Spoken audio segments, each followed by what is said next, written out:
So people are out there telling me that there is a From competitor on television right now. You gotta be kidding me. Well, you know I gotta watch it.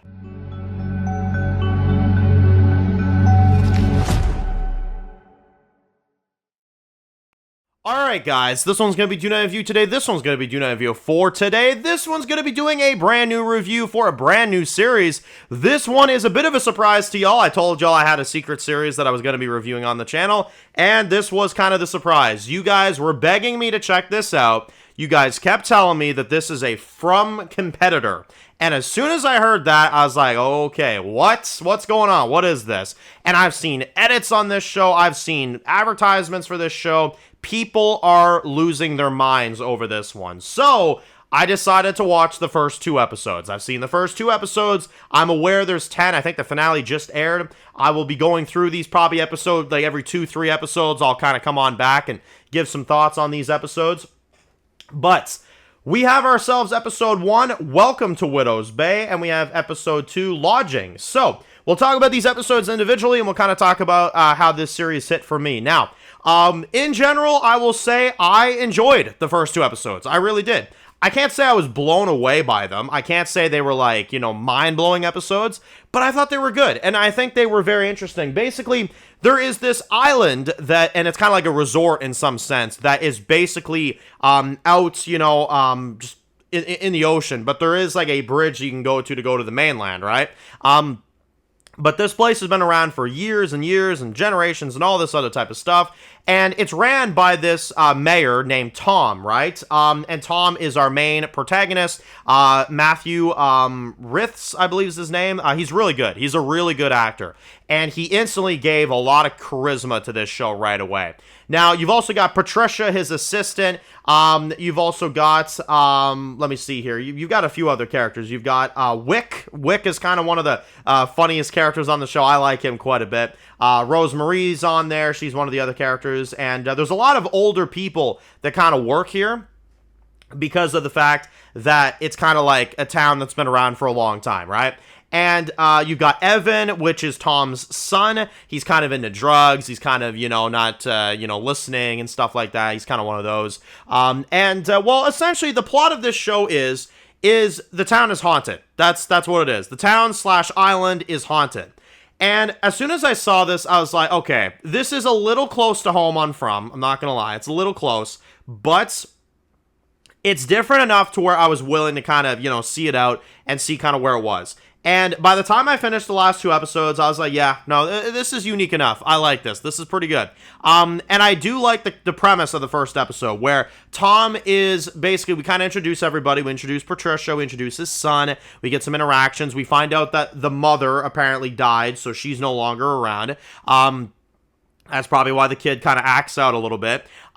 We kind of get to see some very ominous sequences where they talked about this plague that went around in this, island at one point, where their eyes are white when these people come back and they attack you, you know what I mean? Just different things like that you kind of find out about it. It's a pretty interesting concept, I will say. And it's kind of unlike like the monsters that come out at night and From, or, unlike some of the other things, it's actually just, like, haunted in the sense where, like demons and, like, shit like that. Like, they go into that element of it, So, you have to kind of really be into that stuff to enjoy this show. And I think that's what made this one work so well, is that I do think sometimes creepypastas and different things like that can be very, insane.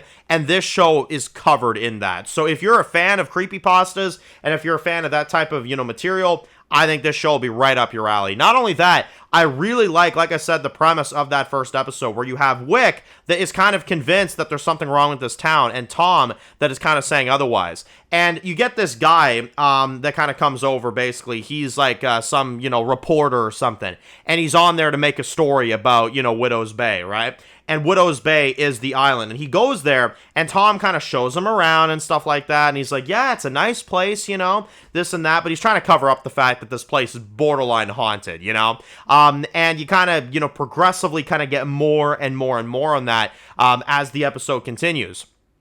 And even to such a degree to where somebody that ended up kind of needing medical attention, this guy that kind of ends up kind of going down, you find out that this dude, was kind of, out there And this is the part I like the most, is this guy left the town, right? He left the island. And apparently every person that leaves this island, that leaves Widow's Bay and tries to go onto the mainland, they always drop dead, or they always die, or they catch cancer and die, or something happens. So it's a curse of some kind, is basically what the idea is.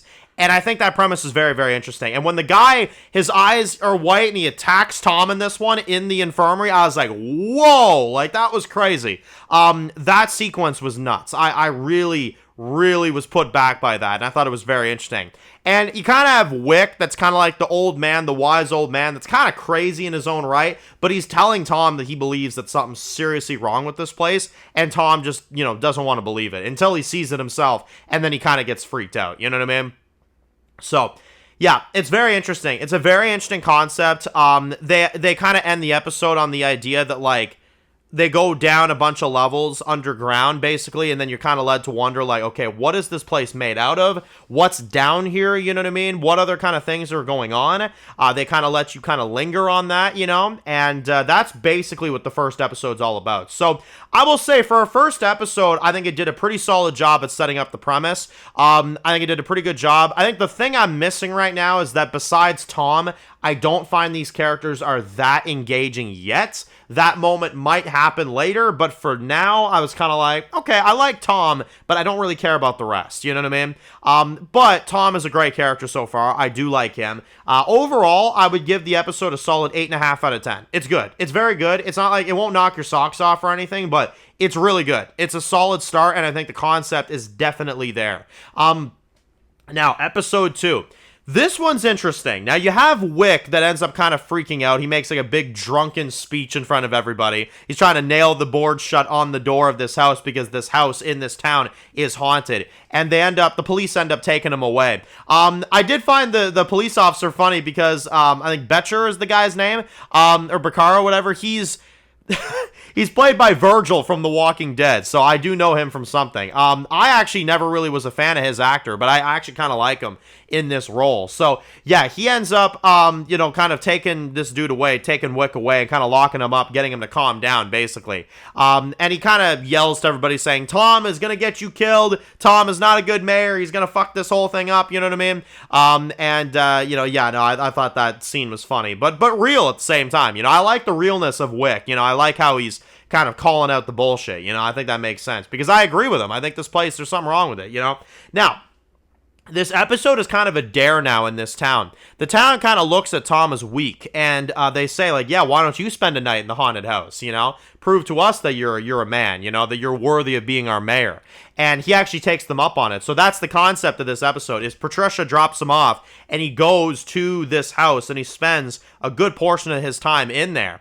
And it's kind of insane, and it's kind of creepy in that sense, because the episode kind of, you know, stays with him in there for most of the episode. And he sees a lot of weird stuff. He watches this old video of this guy presenting Widow's Bay, and the video just kind of lingers on the guy walking off into the distance until you see nothing but like a black shadow pop up for like a brief second, and then the TV gets messed up and it goes all crazy and stuff. And I was like, man, this is creepy shit. This is fucking crazy. Like, what used to be in this town? You know, like, it really makes your gears turn, you know? And I like that. You know, I think that works well for TV shows, you know? I think it's exciting to do a concept like that. So, yeah. I like that a lot. That was very creepy. And then he ends up running into this guy. Now, this guy he ends up running into is the dude that apparently was previously there. And the word has it that this guy was in this house and he killed his wife and his son and all this other stuff. And Tom runs into him and even shares a drink with him. And I remember in my mind, I was kind of thinking to myself, this guy's not real. He can't be real. He's talking to a ghost. Something's going on. And of course, they reveal at the end of the episode, as you see the surveillance footage the next day, that actually, no, he did not talk to anybody. Which, I'm going to be honest, I've watched a lot of horror in my life. I kind of saw that one coming, you know what I mean? I kind of was like, okay, yeah, no, clearly he's not talking to anybody, you know? But it was still a pretty intense sequence, I will say. That was pretty insane to see. And essentially, well, that's how it kind of goes. They're looking at it as a situation where, okay, this house obviously messes with your head. He goes back to Patricia at the end. She's like, how'd it go? And he's like, fine, nothing wrong happened, you know? But you even have the dude that works at the house that even, like, I forgot his name, but the dude that works at the house won't even enter the room, you know? And every time he goes in the room, they lock him in there for a certain amount of seconds. And in his perspective, every time he walks out, it's like he's been in there for like an hour or two, when in reality, he's only been in there for like 10 seconds. So they really play with that too. I don't know what the fuck's going on, but they really play with that idea.